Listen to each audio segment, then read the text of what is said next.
If the example we have is else, and also we have else. Now I want to show you example that give else if else, more complicated one.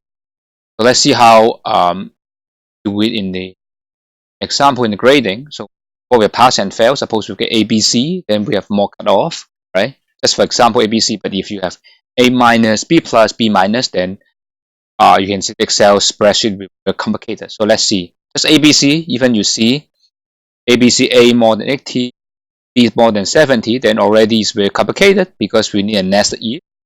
You have if B2 bigger than 80, then say otherwise more than 70 is B, otherwise C. Then you can see we have a lot of A minus, A plus, B minus, B plus, C minus, P plus, then things get very clumsy. So it can be done using the if else if, right? Here I only have if else if, but you can keep else if go on and on. So we have a grade 1 function that is equal to take marks as given, and if marks more than 80, grade 1 is A, more than 70 is B, otherwise give you C.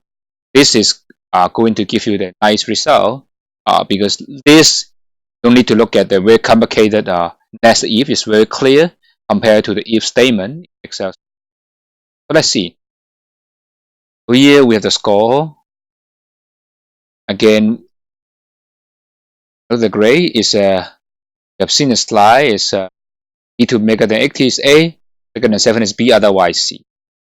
So we can also use the grade function B.B.A. we developed there. So here we have the grade is like this.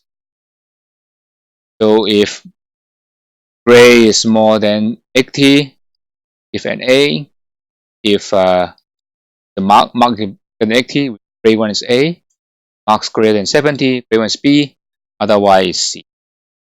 So let's see whether the answer gives you the same answer, grade 1, this number. Then when you copy and paste it, they exactly give you the same grade. This is how the if and else if being used.